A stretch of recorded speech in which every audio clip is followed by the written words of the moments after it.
मैया मैया चीख चीख करके रोने लगेगी, कहेगी परशुराम क्या तुम्हारे बुझाओं का व्रत समाप्त हो गया, अथवा तुम्हारे प्रश्न करालता समाप्त हो गई, अथवा यदि ऐसा भी नहीं तो गुरु के प्रति और धर्म के हित जो नई कर्तव्य होते हैं उन कर्तव्यों को क्या तुमने तिलांजलि दे दी। मैया पूछेगी बार बार क्या कहूंगा मैया से। मैया पूछे कि अजगौ के साथ मैं क्या कहकर बतलाऊंगा,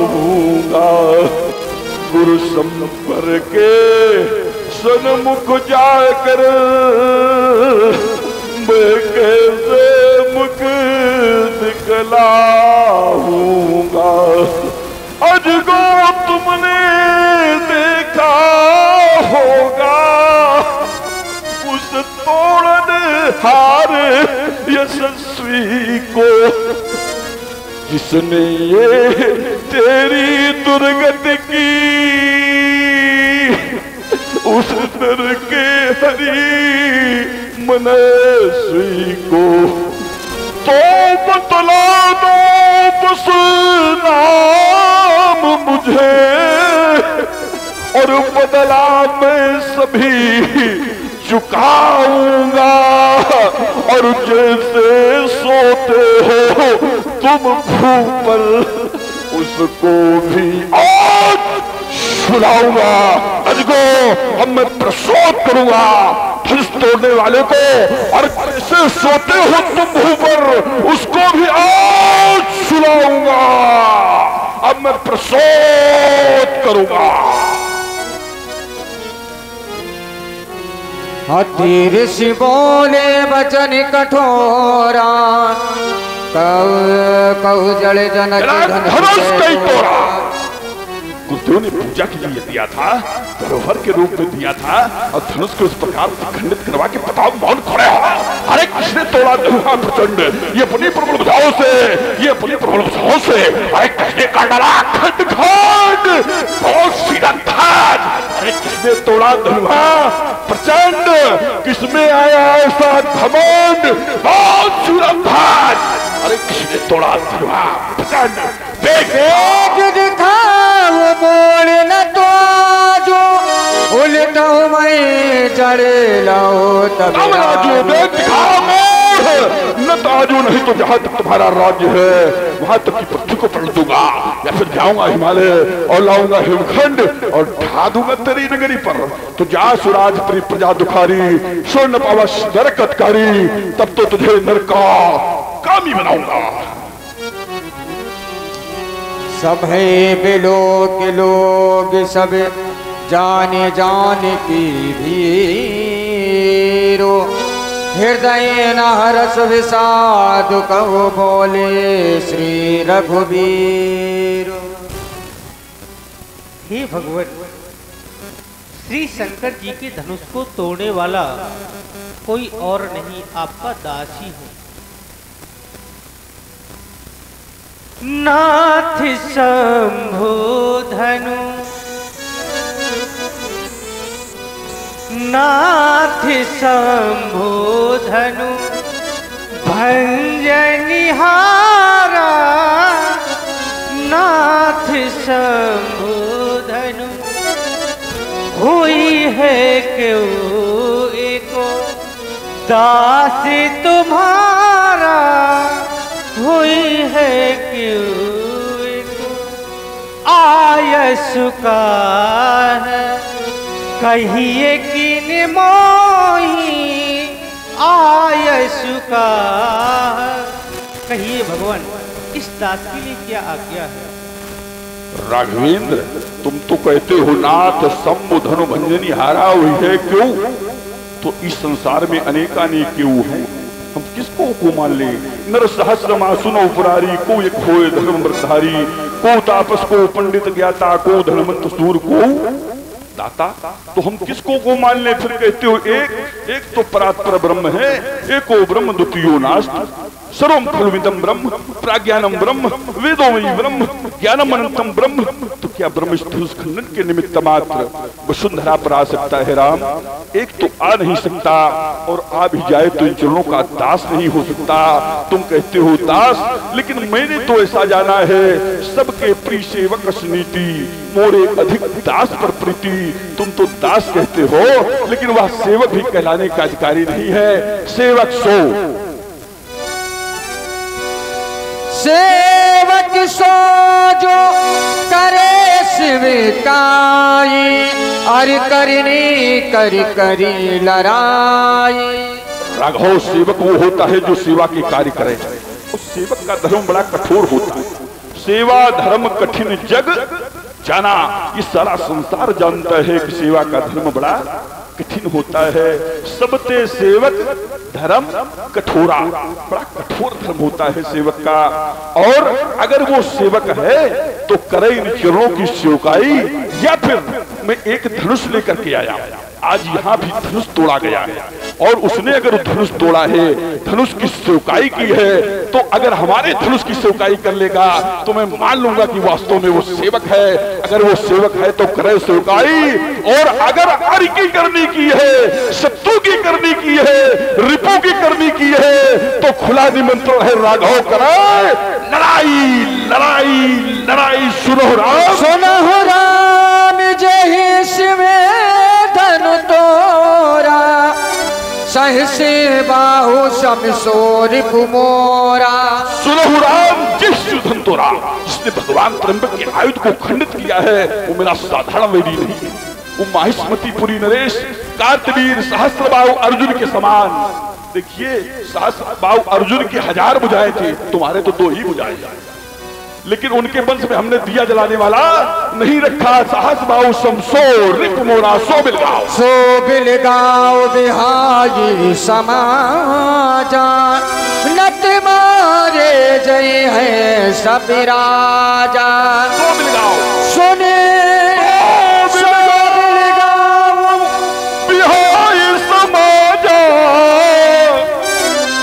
नत मारे जय हैं सब राजा। वो अलग होकर के आ जाए, बात पूरी हो जाने दे। जिसने धनुष को तोड़ा है वो अलग होकर के आ जाए। अगर ऐसा संभव नहीं तो बिहाय समाज छोड़कर चली जाए, बचेगा कौन? धनुष तोड़ने वाला। और अगर ऐसा भी नहीं होता तो फिर मेरी खुली घोषणा है कि न तुम्हारे जय हैं सब राजा, सारे राजा एक एक करके दंडित किए जाएंगे और मुझे धनुष तोड़ने वाले की प्राप्ति हो जाएगी। सुनि मुनि बचन लखन मुस्काने, बोले परशुधर अपमाने। सुना आप लोगों ने, महात्मा परशुराम जी की घोषणा हो गई, जय से उधन तोरा, तू सहस्त्र बाहु सम सो रिप मोरा,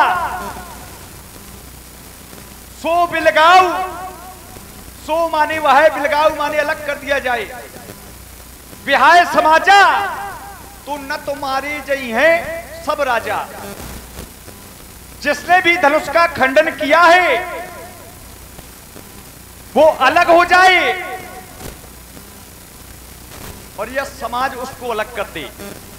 और यदि ऐसा ना किया गया तो महात्मा जी के द्वारा व्यवहार क्या किया जाएगा? तो कह रहे हैं न तुम्हारे चाहिए सब राजा। ऐसी एक घोषणा और महात्मा परशुराम जी ने की थी। कब? जब सुनत बचन फिर अनत निहारे और देखे चाप खंड मही डारे, तो अतृष बोले वचन कठोरा, तो कहूचड़ जनक धनुष कही तोरा, कही तोरा। नाम बताया जाए, और यदि नाम बताने में कोई समस्या हो तो फिर दिखाया जाए। वेग दिखाओ, वेग माने जल्दी दिखाओ, माने दिखा दिया जाए। वेग दिखाओ मूल न ते आजू, तो उल्टा हूं मही जहां लगी जो राजू। महाराज जनक से कहने लगे, और यदि नहीं बताया जाएगा, दिखलाया नहीं जाएगा, तो महात्मा जी करेंगे क्या? तो कह रहे उल्टा हूं मही, जहां तक कि तेरा राज्य है मैं वहां तक की धरती को उलट दूंगा, पलट दूंगा। मैं विचार ये करने लगा, कि महात्मा जी अवतार कोट की हैं और महात्मा जी यदि यहां की भूमि को उलट देंगे, पलट देंगे, तो मिथिला में कौन कौन रहता है? तो मिथिला में नर नारी, गौ ब्राह्मण, संत, ज्ञानी पुरुष यहां पर रहते हैं। पुर नर नार सुबह सुसंता, तो धर्मशील ज्ञानी गुणवंता, यहां ज्ञानी लोग रहते हैं। तो परमात्मा का अवतार किस लिए होता है? संतों की हत्या करने के लिए होता है। जब यहाँ की भूमि ये पलट देंगे तो संतों की हत्या होगी, नारियों की हत्या होगी, ब्राह्मणों की हत्या होगी। तो परमात्मा का अवतार किस लिए होता है? ब्राह्मणों की हत्या करने के लिए कि ब्राह्मणों की रक्षा करने के लिए। और जैसे ही ये घोषणा महात्मा परशुराम जी ने की तो सभा में उपस्थित सभी महपालों ने, वृंदों ने जैसे ये घोषणा सुनी तो सुर मुनि नाग नगर नर नारी सोचई सकल त्रास और भारी, मन पछतात सिया महतारी, विद अब सबरी बात बिगाड़ी, भृगुपति कर स्वभाव सुन सीता, तो अर्ध नमेश कल्प सम बीता। फिर इसके बाद हमारे भैया आए, सभय बिलो के लोग सब जान जान की भीड़, और हृदय न हर्ष के साथ कछु बोले श्री रघुवीर। हमारे भैया ने बड़ी सरल प्रस्तुति की। हमारे भैया ने कहा, नाथ संबुधन भंजन हारा, हे नाथ जो संबुधन भंजन हारा है वो कोई और नहीं, आपका दास, कोई एक दास तुम्हारा। और कहा आयसु का है, कही किन मोही, मेरे लिए क्या आज्ञा है? तो महात्मा परशुराम जी ने हमारे भैया की ये बात समझ नहीं पाई। देखिए, यदि धनुष तोड़ने वाला यह कह देता कि धनुष मैंने तोड़ा तो वो अपमान के अर्थों में गिना जाता, वो दम्भ के अर्थों में गिना जाता। क्यों? क्योंकि धनुष तोड़ने वाली ने जो प्रस्तुत महात्मा परशुराम जी के सामने की है वो लोक व्यवहार, शिष्टाचार, लोक मर्यादा को सम्मिलित करके धनुष तोड़ने वाली ने महात्मा परशुराम जी के सामने प्रस्तुत की है। क्योंकि कर्ता के द्वारा यदि कोई कार्य किया जाए और कर्ता यह कह दे कि ये कार्य मैंने किया, तो वो फिर दम्भ के अर्थों में गिना जाता है, वो फिर अपमान के अर्थों में गिना जाता है। तो धनुष तोड़ने वाले ने ऐसा नहीं कहा कि ये मैंने किया। यदि वो ऐसा कह देता तो सभा में उपस्थित सभी राजा महपाल यही कहने लगते कि धनुष क्या तोड़ दिया, धनुष तोड़ने वाले ने। इतना अपमान, मैं की भाषा बोली जा रही है। धनुष तोड़ने वाले ने तो धनुष नहीं, जैसे सारे त्रिलोक में विजय प्राप्त कर ली हो, तो धनुष तोड़ने वाले ने ऐसा नहीं कहा कि ये मैंने तोड़ा। उन्होंने कहा, हुई है कि दास तुम्हारा, आपके दास ने तोड़ा है, इसके लिए आज्ञा। तो महात्मा परशुराम जी ने उनकी बात समझ नहीं पाई, तो विचार करने लगा, ये लक्षण तो माया का होता है। तो कहीं महात्मा परशुराम जी के ऊपर माया का प्रभाव, अच्छा माया भी दो प्रकार की होती है, कहीं कर भेद सुनो प्रिय सो, विद्या अपर अविद्या दो प्रकार की माया होती है। एक है अविद्या माया और एक है विद्या माया, और दोनों के अलग अलग कार्य हैं।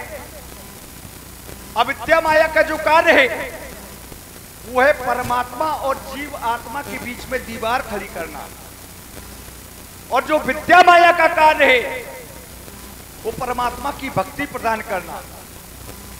आचार्यों ने बतलाया कि एक दुष्ट अतिशय दुख रूपा, तो जावस जीव पराभो कूपा। तो कहीं महात्मा परशुराम जी के ऊपर अविद्या माया का प्रभाव, तो सत्संग किया जाए। सत्संग के माध्यम से माया की छटनी हो जाती है, और जब जीव के नेत्रों से, जीव के ऊपर से माया का आवरण हटता है तो परमात्मा का साक्षात्कार होता है। महात्मा जी प्रणाम। बहुत क्रोध में आशीर्वाद, लेकिन ऐसा दे महाराज आशीर्वाद। चलिए प्रश्न तो हम पहले से ही हैं, क्योंकि सुन मुनि वचन लखन मुस्काने, प्रसन्नता का आशीर्वाद हमें नहीं चाहिए। प्रसन्न तो हम पहले से ही हैं, लेकिन हम तो महाराज मुस्काने, आप काहे गुस्साने? हम तो मुस्काने, लेकिन आप काहे गुस्साने? धनुष टूट गया। कारण धनुष का टूटना, तो एक बात बतला दूं महाराज आपको, ये तो एक ही टूटा है। हमने बाल्यावस्था में, बाल्यकाल की उम्र कितनी होती है जानते हैं? बरस 5 वर्ष। बाल्यकाल में हमने एक नहीं बहु धन ही तोरी लड़काई, तब कबहुना ऐसा ऐसा इन गुसाई, तब कभी आपने ऐसा क्रोध नहीं किया।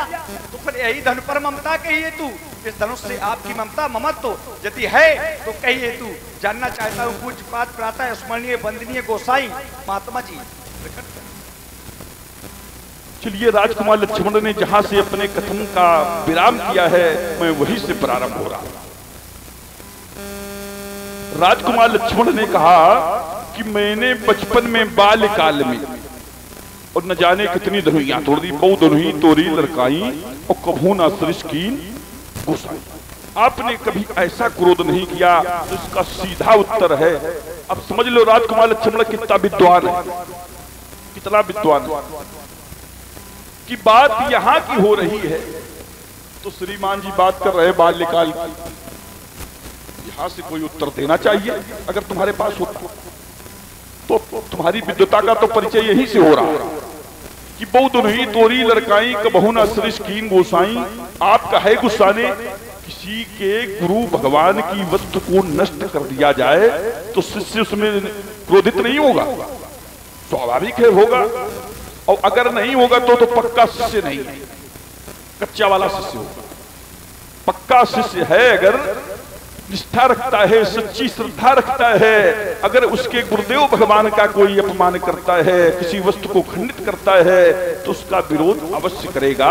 और सिद्धांत कहता है, मैया सती जिस समय अपने प्राण त्याग रही थी तो मैया सती ने कहा था, संत सम्मु श्रीपति अपवादा, सुनी जहां तहां असमर्यादा, काटी तास जीभ जो बसाई, श्रमन मोदिनत चली पराई। जहां संत की निंदा हो रही हो, भगवान शिव की निंदा हो रही हो, भगवान विष्णु की निंदा हो, संत सम्मु श्रीपति, श्रीपति माने भगवान विष्णु, जहां विष्णु जी की निंदा हो रही हो, अगर सामर्थ्यवान हो तो उसकी जीभ काटिए। अगर हिम्मत नहीं है, कमजोर हो, तो वहां से कान बंद करके सीधे चले जाए। ये सिद्धांत है। और भगवान शिव के धनुष को तोड़ा गया है और हम विरोध कर रहे हैं। तो श्रीमान जी कह रहे हैं, बहु धनुई तोरी लड़काई कबहू न सरिस कीन गोसाई। आपने ऐसा क्रोध नहीं किया। तो राजकुमार लक्ष्मण, इसका सीधा उत्तर है कि जो तुमने धनुष तोड़े उनके द्वारा समाज के लिए कोई कार्य नहीं किया गया, परोपकार के लिए कोई कार्य नहीं किया गया। और ये धनुष विश्वविख्यात धनुष था, भगवान भोलेनाथ का विश्वविख्यात धनुष था। और जब ये धनुष टूटा तो भरे भुवन घोर कठोर रव माने ध्वनि, कठोर ध्वनि हुई, रवि बाज तजी मारक चले। सूर्य के घोड़ों ने अपना रास्ता छोड़ दिया। और जब तुम्हारी धनुष टूटी होंगी बेटा तो पड़ोसी तक नहीं जान पाए होंगे। हम ये कहते कि आवाज हुई होगी लेकिन बहुत कम। और ये जब धनुष टूटा तो भरे भुवन कोर कठोर रो, रविबाज तजी मारक चले। चिक्र ही दिग्गज डोल महि ऐकूर कूरुम कलमले। सुर असुर मुनिकर कान दीन सकल विकल विचार ही। सुर असुर देवताओं ने कान में हाथ लगा दिया, इतनी तेज ध्वनि हुई। तो राजकुमार लक्ष्मण, जो तुम इस धनुष से क्षमता कर रहे हो ये बिल्कुल उचित नहीं है, अनुचित है। और तुमने कई बिंदु रखे हैं। एक रखा कि आप अवतार हैं, आप अवतार हैं, या तो तुम अवतार मानो तो फिर अपमान न करो। अगर भगवान जान करके, भगवान जानते हो, दोनों तरफ से फंसे हो, तो फिर अपमान करने का अधिकार है। सुनी मुनि वचन लखन मुस्कानी और बोले परस धरई अपमाने। एक तरफ कहते हो कि अवतार हो, अगर हम अवतार हैं तो तुम्हारा कोई धर्म नहीं बनता कि हमारा अपमान करो। और अगर भगवान का अपमान करते हो तो भगवान का अपमान करने वाले का जो फल मिलता है वही फल तुम्हें मिलेगा। अब राजकुमार लक्ष्मण ने कहा कि आप राजा जनक से कह रहे थे कि उल्टो मई, हम धरती उलटने की बात इसलिए कह रहे थे राजकुमार लक्ष्मण कि तुम्हारा जो कथन है उसको सिद्ध किए देते हैं कि राजा जनक ने हल चलाया, राजा जनक ने हल चलाया और हल चलाने से कन्या प्राप्त हुई। तो एक बार तुम्हारे राज्य की सारी पृथ्वी को पलट दे तो जिस कन्या को निकलना होगा तो निकल आएगी। आज से किसी धनुष को टूटना नहीं पड़ेगा। इसलिए मैंने कहा था कि उल्टो मही जाले तो राजू, और तुम कह रहे हो कि यहाँ के ज्ञानी मरेंगे, ब्राह्मण मरेंगे, संत मरेंगे अगर पलट दोगे। तो राजकुमार लक्ष्मण तुमने भी कहा था कि जो तुम्हार अनुशासन पाओ तो कंदुक, कंदुक माने गेंद, गेंद के समान ब्रह्मांड, इसमें मिथिला है, अयोध्या है, माने पूरा ब्रह्मांड उठा लेंगे। और काचे घट, काचे घट माने कच्चे घड़े के समान, जिमी दारों फोरी और सको मेरु मूलक जिमी तोरी, उसको तोड़ दूंगा।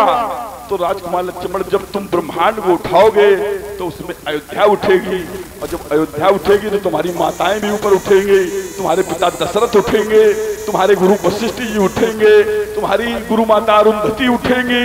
और जब अरुंधति उठेंगी तो बताओ जब उसको फोड़ दोगे तो कोई बचेगा? तो दूसरे के ऊपर उंगली उठाने से पहले ये सोच लेना चाहिए कि हमारा घर भी कांच का बना है। तो अगर पत्थर डालोगे कहीं पर तो अपने मकान की भी रक्षा करना सोच लो बेटा। तुम भी यही कहते थे। तो राजकुमार लक्ष्मण, और तुम कह रहे हो माया का प्रभाव, तो माया परमात्मा के ऊपर नहीं प्रभाव डालती, ये माया का प्रभाव साधारण लोगों के ऊपर होता है।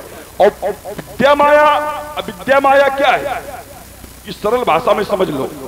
जो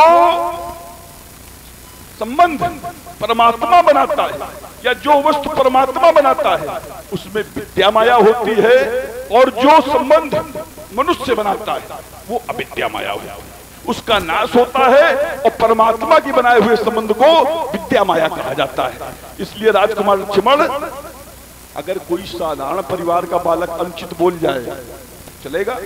क्यों? शिक्षा की कमी होती, पढ़ाई लिखाई अच्छी नहीं होती, तो चाहे जैसा बोले तो उसको लोग स्वीकार कर लेंगे। लेकिन राजघराने का, राजा का बेटा और मुखिया का बेटा पढ़ा लिखा होए और फिर अनुचित बोले तो उसको समाज का कोई भी व्यक्ति स्वीकार नहीं करेगा। और अगर ज्यादा बोलेगा उल्टा सीधा तो लोग उसको क्या कहते हैं? राज परिवार का है जिसके पिता पूरे देश के मुख्य रहे हो और उसका बेटा अगर बोले उल्टा सीधा तो लोग क्या कहते हैं? क्या कहते हैं? अच्छा नहीं बोल पाता, पप्पू कह देते। तो तुम भी राज परिवार के हो, अगर उल्टा सीधा बोलोगे तो समाज के लोग स्वीकार नहीं करेंगे। तो रे बालक कालबास बोलत तो ही न संभार, धनु ही त्रिपुरारी धनु विदित सकल संसार। और इस धनुष की तुलना उन धनुओं से कर रहा है, वो विश्वविख्यात धनुष है। अब बेटा तुम्हारी धनुओं का कोई नाम ग्राम नहीं है, कोई स्थान नहीं है। तो पहले किसी संत की गरिमा, पहले किसी संत की गरिमा, ये तराजू तोलो और जिसको सुनकर सभी सुखी हो ऐसी वाणी बोलो, जिसको सुनकर खुश हो जाते ये रोम रोम सब प्राणी। और सदा लक्ष्मण सबसे बोलो सुंदर मीठी वाणी। देखिए महाराज, आप कह रहे हैं रे ने बालक काल बस बोलत तो ही ना समाज, धनु ही संतप्रा धन विविध सकल संसार। आप कह रहे हैं अरे राजा के लड़के सवाल करके नहीं बोल रहा, ये विश्वविख्यात धनु से तुम अपनी धनुइयों से इसकी समता कर रहे हो। अरे हम अपनी धनुइयों से इनकी समता कर रहे तो गलत कर रहे का? महात्मा जी कह रहे हैं लक्ष्मण सवाल करके नहीं बोल रहा। मैंने क्या सवाल करके नहीं बोला? समाज का प्रत्येक व्यक्ति बैठा है। मैंने कहा था पूज्य पात प्रातः स्मरणीय गोसाई गोनाम इंद्री का साई नाम स्वामी का, जो इंद्रियों का स्वामी है। और ये कह रहे हैं रे। अब बताइए, मैं सवाल करके नहीं बोल रहा हूं कि महात्मा जी सवाल करके नहीं बोल रहे? छोटे सवाल करके ना बोले, बालक सवाल करके ना बोले तो कम से कम ये पुरखे तो सवाल करके बोली ले। ये है संत की गरिमा। आप कह रही है विश्वविख्यात धनुष है, इनकी तू राजकुमार लक्ष्मण धनुयों से समता कर रहा है। तू महाराज लक्षण मिलता है, और जहां पर लक्षण मिलता है वहां समानता होती है। जरूरी नहीं कि लक्षण पूरे मिले। यदि एक भी लक्षण मिलता है तो समानता बराबरी हो जाती है। कैसे? हमारा धनुष हो और चाहे राम जी का धनुष हो और चाहे वो परशुराम जी का धनुष हो, धनुषों से बाण ही चलाए जाते हैं। अगर धनुष से भोजन कराया जाता हो तो बताएं, कर्म एक ही किया जाता है, बाण ही चलाए जाते हैं।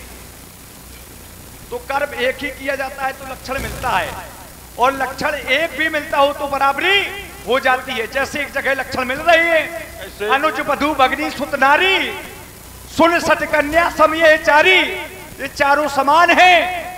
अनुज वधु, अनुज माने छोटे भाई की, वधु माने पत्नी, सुत, सुत माने बेटा, नारी माने पत्नी, सुन सट कन्या समये चारी, चारों बराबर हैं। तो जब लक्षण मिलता है तो समानता होती है। तो हम गलत कर रहे का? आपने कहा दूसरी बात, आपने कहा लक्ष्मण परमात्मा के ऊपर माया का प्रभाव नहीं होता है। चलिए मैं आपके घर ही से ले रहा हूं। जब सेव बिरंच को मोहई तो कोहे बपुरा आन। जब ब्रह्मा जी को, भगवान शंकर को माया का प्रभाव पड़ा तो फिर कोहे बपुरा आन। आप करें परमात्मा को माया का प्रभाव नहीं होता। भोले बाबा को माया ने नहीं छोड़ा, ब्रह्मा जी को माया ने नहीं छोड़ा। जब उनको लपेट लिया तो आप फिर कहा हो, आप तो उनके श्रेष्ठ हो। सती जी को माया का प्रभाव पड़ा, सती जी को ऐसा माया का प्रभाव पड़ा कि परमात्मा की परीक्षा लेने पहुंच गई। आपने कहा लक्ष्मण हमारे गुरु का धनुष टूटा है, भोले बाबा का अपमान हुआ है,